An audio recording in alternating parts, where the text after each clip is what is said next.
चलिए आज की बात एक एक बहुत ही बुनियादी सवाल से शुरू करते हैं। हम सब जानते हैं कि लोकतंत्र का मतलब ही है अलग-अलग विचारों और पहचानों के साथ जीना। लेकिन तब क्या होता है जब यही पहचानें, चाहे वो भाषा की हो, धर्म की या फिर जाति की, टकराव की वजह बन जाए? आज हम कुछ ऐसे ही स्रोतों की गहराई में उतर रहे हैं जो इसी सवाल को उठाते हैं कि एक लोकतंत्र में सत्ता की साझेदारी कैसे काम करती है या फिर क्यों बिखर जाती है। और हमारा मकसद आज सिर्फ ये जानना नहीं है कि क्या हुआ, बल्कि ये समझना है कि ऐसा क्यों हुआ। हम देखेंगे कि जाति, धर्म और लिंग जैसे सामाजिक बंटवारे मतलब हमारी राजनीति पर कैसे असर डालते हैं। इसके लिए हम बेल्जियम और श्रीलंका जैसे अंतर्राष्ट्रीय उदाहरणों से लेकर भारत के अपने अनुभव तक सब कुछ खंगालेंगे। कोशिश ये रहेगी कि हम हेडलाइंस के पीछे जो असली खेल चल रहा है उसके पैटर्न को समझ सकें। बहुत बढ़िया। तो चलिए इस गुत्थी को सुलझाना शुरू करते हैं। हमारे स्रोत शुरुआत में ही दो बिल्कुल अलग तस्वीरें दिखाते हैं। एक तरफ बेल्जियम, दूसरी तरफ श्रीलंका। दोनों ही देशों में भाषाई विविधता है, लेकिन दोनों ने जो रास्ता चुना उसमें जमीन आसमान का फर्क है। आखिर हुआ क्या था वहां? देखिए, ये तुलना इस पूरी चर्चा की नींव है। बेल्जियम में दो बड़े भाषाई समूह हैं, डच बोलने वाले जो लगभग 59% हैं और फ्रेंच बोलने वाले करीब 40%। तो तनाव की पूरी गुंजाइश थी, खासकर राजधानी ब्रुसेल्स में जहां फ्रेंच बोलने वाले बहुमत में थे। लेकिन उन्होंने लड़ने के बजाय एक बहुत अनोखा रास्ता निकाला। उन्होंने अपने संविधान को बदला और तय किया कि केंद्र सरकार में दोनों भाषाओं के मंत्रियों की संख्या बराबर होगी। कई शक्तियां केंद्र से लेकर राज्यों को दे दी ताकि कोई भी समूह अकेला महसूस न करे। अच्छा, मतलब उन्होंने सत्ता को बांट लिया ताकि देश। ताकि देश न बटे। और श्रीलंका ने इसका ठीक उल्टा किया। ठीक उल्टा। बिल्कुल। श्रीलंका ने बहुसंख्यकवाद का रास्ता अपनाया। वहां सिंगली समुदाय जो लगभग 74% हैं, उन्होंने अपनी आबादी के दम पर सत्ता पर कब्जा कर लिया। 1956 में एक कानून बनाकर सिंगली को देश की इकलौती राजभाषा घोषित कर दिया। तमिल भाषा को किनारे कर दिया गया। यूनिवर्सिटी एडमिशन और सरकारी नौकरियों में सिंगलियों को प्राथमिकता मिलने लगी। नतीजा, तमिलों में गुस्सा और बेगानेपन की भावना बढ़ी और देश दशकों तक गृह युद्ध की आग में जलता रहा। तो एक ही जैसी समस्या के दो बिल्कुल अलग अंजाम। एक जगह समझदारी से शांति कायम हुई, दूसरी जगह टकराव ने देश को बर्बाद कर दिया। और ये टकराव सिर्फ देशों के बीच नहीं है, हमारे अपने शहरों में भी इसकी झलक दिखती है। सर्स के मुंबई का एक बहुत दिलचस्प उदाहरण है, मराठी भाषी और उत्तर भारतीय प्रवासियों के बीच का टकराव। बिल्कुल। और इस तनाव के पीछे सिर्फ सांस्कृतिक पहचान नहीं है, बल्कि आर्थिक वजहें भी हैं। Tata institute of social sciences मतलब टिस की एक स्टडी का जिक्र है, जिसमें पाया गया कि मुंबई में लगभग 49% प्रवासी मजदूर अच्छी तनख्वाह वाली नौकरियों में थे। तो लगभग आधे। हाँ, तो जब स्थानीय लोगों को लगा कि उनके हिस्से के संसाधन और नौकरियां बाहर वालों को मिल रही हैं, तो मराठी मानुष की राजनीति को हवा मिली। ये दिखाता है कि कैसे आर्थिक असुरक्षा को सामाजिक पहचान के साथ मिलाकर एक बड़ा राजनीतिक मुद्दा बना दिया जाता है। तो बेल्जियम और श्रीलंका की कहानी सुनने के बाद सवाल ये उठता है कि ऐसा क्यों हुआ? एक देश बच गया और दूसरा जल गया, जबकि दोनों में विविधता थी। हमारे सोर्सेज इसके पीछे एक बहुत ही दिलचस्प वजह बताते हैं, जो शायद पहले कभी इस तरह से सोची नहीं होगी। ये सारा खेल ओवरलैपिंग और क्रॉस कटिंग विभाजनों का है। सुनने में ये थोड़ा एकेडमिक लगता है, लेकिन ये है क्या? ये राजनीति को समझने की असली चाबी आप कह सकते हैं। इसे ऐसे समझिए, मान लीजिए समाज में दो तरह के विभाजन है, धर्म और आर्थिक वर्ग। ओवरलैपिंग का मतलब है कि लगभग सारे एक धर्म के लोग गरीब हैं और दूसरे धर्म के लोग अमीर हैं। ये बहुत खतरनाक स्थिति है, हम्म। क्योंकि अब धर्म की लड़ाई अमीर गरीब की लड़ाई भी बन गई है। दोनों पहचानें एक दूसरे को और मजबूत करती हैं और टकराव की आशंका कई गुना बढ़ जाती है। समझ गए। मतलब जब एक पहचान दूसरी पहचान पर चढ़ जाए, जैसे भारत में दलितों की स्थिति, जहां जाति का फर्क अक्सर गरीबी और मौकों की कमी के साथ जुड़ा होता है। जब एक ही ग्रुप पीढ़ी दर पीढ़ी हर तरह से पीछे रह जाता है, तो गुस्सा बढ़ना स्वाभाविक है। बिल्कुल। अमेरिका में श्वेत और अश्वेत लोगों के बीच का विभाजन भी इसका एक क्लासिक उदाहरण है। अब बात कर देते हैं क्रॉस कटिंग की। ये इसका ठीक उल्टा है। यहाँ भी समाज में धर्म और वर्ग का विभाजन है, लेकिन वो एक दूसरे को काटते हैं। मतलब आपको एक धर्म में अमीर और गरीब दोनों मिलेंगे और दूसरे धर्म में भी अमीर और गरीब दोनों। एक मिनट, ये काटने वाली बात मुझे पूरी तरह समझ नहीं आई। मतलब अगर एक कैथोलिक अमीर है और दूसरा गरीब, तो इससे उनका धार्मिक मतभेद कैसे कम हो जाता है? लड़ाई तो फिर भी हो सकती है। बहुत अच्छा सवाल है। लड़ाई की संभावना कम इसलिए हो जाती है क्योंकि अब मुद्दे बदल जाते हैं। मान लीजिए सरकार टैक्स बढ़ाने का फैसला करती है। अब अमीर कैथोलिक और अमीर प्रोटेस्टेंट दोनों इसका विरोध करेंगे क्योंकि उनके आर्थिक हित में है। वहीं गरीब कैथोलिक और गरीब प्रोटेस्टेंट शायद सरकार की किसी कल्याणकारी योजना का समर्थन करें। अच्छा। यहाँ लोगों को सिर्फ धर्म के नाम पर एक दूसरे के खिलाफ खड़ा करना मुश्किल हो जाता है क्योंकि उनके आर्थिक हित उन्हें जोड़ रहे होते हैं। स्रोत उत्तरी आयरलैंड और नीदरलैंड का उदाहरण देते हैं। दोनों जगह कैथोलिक और प्रोटेस्टेंट हैं। उत्तरी आयरलैंड में धर्म और वर्ग ओवरलैप हो गए। कैथोलिक ज्यादातर गरीब थे और नतीजा भयानक हिंसा हुई। नीदरलैंड में ये क्रॉस कट करते थे, इसलिए वहां शांति बनी रही। जाए तो क्रॉस कटिंग एक तरह का सेफ्टी वाल्व हुआ। इसका मतलब ये है कि सामाजिक विभाजन की बनावट खुद विभाजन से ज्यादा मायने रखती है। ये तय करता है कि लोकतंत्र सफल होगा या असफल। एकदम सही पकड़ा है। यही राजनीति का असली खेल है। सफल लोकतंत्र इन दरारों को पाटने का काम करते हैं, जबकि असफल लोकतंत्र इन्हें और गहरा कर देते हैं। तो चलिए इसी नजरिए से अब भारत को देखते हैं। यहाँ सामाजिक पहचान के 3 बड़े मैदान हैं: जाति, धर्म और लिंग। पहले जाति की बात करते हैं। संविधान तो बराबरी की बड़ी बड़ी बातें करता है। अनुच्छेद 15 कहता है कि किसी से जाति के आधार पर भेदभाव नहीं होगा। अनुच्छेद 19 कहीं भी बसने और काम करने की आजादी देता है। लेकिन जमीनी हकीकत तो कुछ और ही है। और यह हकीकत आंकड़ों में साफ दिखती है।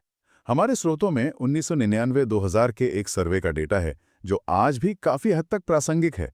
वो बताता है कि गरीबी रेखा से नीचे रहने वालों का प्रतिशत कितना था। ध्यान से सुनिए।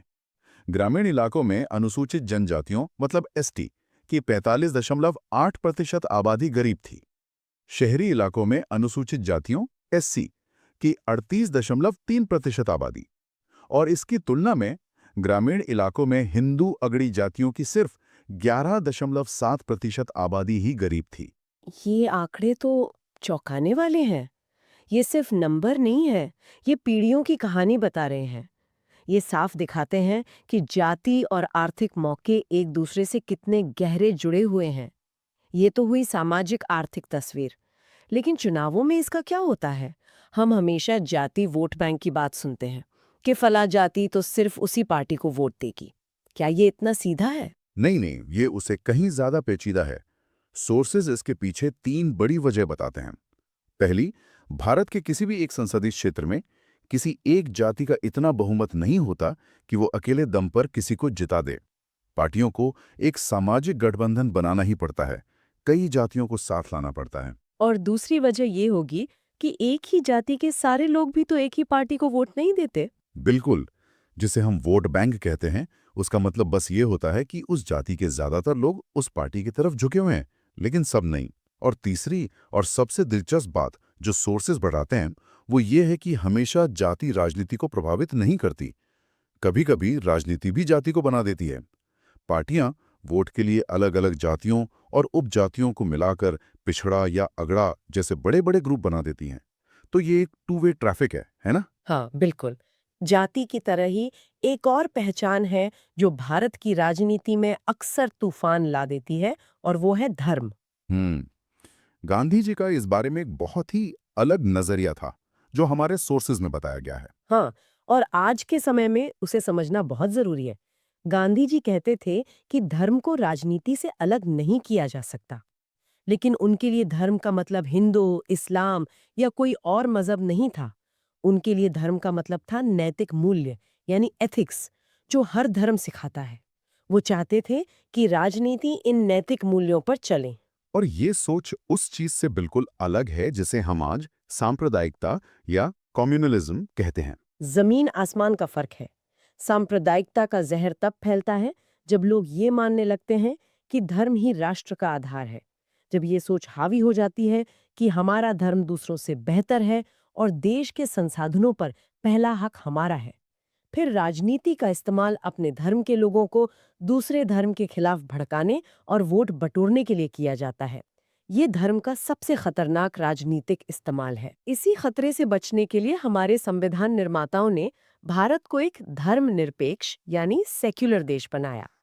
लेकिन भारत का सेक्युलरिज्म बाकी दुनिया से थोड़ा अलग है ना? हाँ, ये बहुत अनूठा मॉडल है।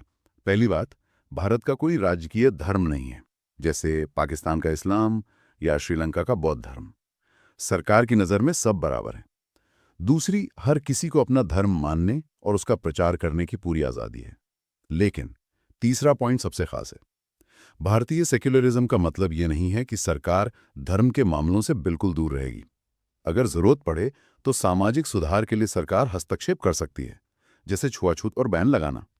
यह दिखाता है कि हमारा संविधान धार्मिक आज़ादी भी देता है, लेकिन सामाजिक बराबरी को उससे ऊपर रखता है। अब आते हैं तीसरे और आखिरी आयाम पर, लिंग। और यहाँ हमारे सोर्सेज में एक ऐसी बात लिखी है जिसने मुझे सच में सोचने पर मजबूर कर दिया। हम सब मानते हैं कि घर का काम और बच्चों की देखभाल महिलाओं की नेचुरल जिम्मेदारी है, लेकिन सोर्स कहता है कि नेचुरल नहीं, समाज का बनाया हुआ नियम है। ये तो बहुत बड़ी बात है। इसे ही श्रम का लैंगिक विभाजन या सेक्सुअल डिवीजन ऑफ लेबर कहते हैं। ये एक ऐसी व्यवस्था है जहां महिलाओं के हिस्से में घर के काम आते हैं जो अक्सर अवैतनिक होते हैं। मतलब कोई पैसा नहीं मिलता। हाँ, और उन्हें कोई खास पहचान भी नहीं मिलती, जबकि पुरुषों के हिस्से में बाहर के काम आते हैं जहां उन्हें पैसा और पहचान दोनों मिलती है। और यह सामाजिक बंटवारा राजनीति में भी साफ झलकता है। आंकड़ों में तो साफ दिखता ही होगा। बिल्कुल। स्रोतों में दिए पुराने आंकड़ों के मुताबिक लोकसभा में महिला सांसदों की संख्या बड़ी मुश्किल से 11% तक पहुंची थी, जबकि दुनिया के विकासशील देशों का औसत भी लगभग 19% था। महिला आरक्षण बिल, जो लोकसभा और विधानसभाओं में महिलाओं के लिए 1/3 सीटें रिजर्व करेगा, वो दशकों तक अटका रहा। लेकिन यहाँ एक उम्मीद की किरण भी है जो जमीनी स्तर पर बदलाव ला रही है। हाँ, और वो है स्थानीय सरकारें, पंचायत और नगरपालिका। वहां महिलाओं के लिए 1/3 सीटें आरक्षित हैं। और इसका नतीजा देखिए, आज पूरे देश में 10 लाख से ज्यादा चुनी हुई महिला प्रतिनिधि हैं जो अपने गांव और शहरों के लिए फैसले ले रही हैं। ये एक ही साथ हमें समस्या भी दिखाता है और उसका समाधान भी।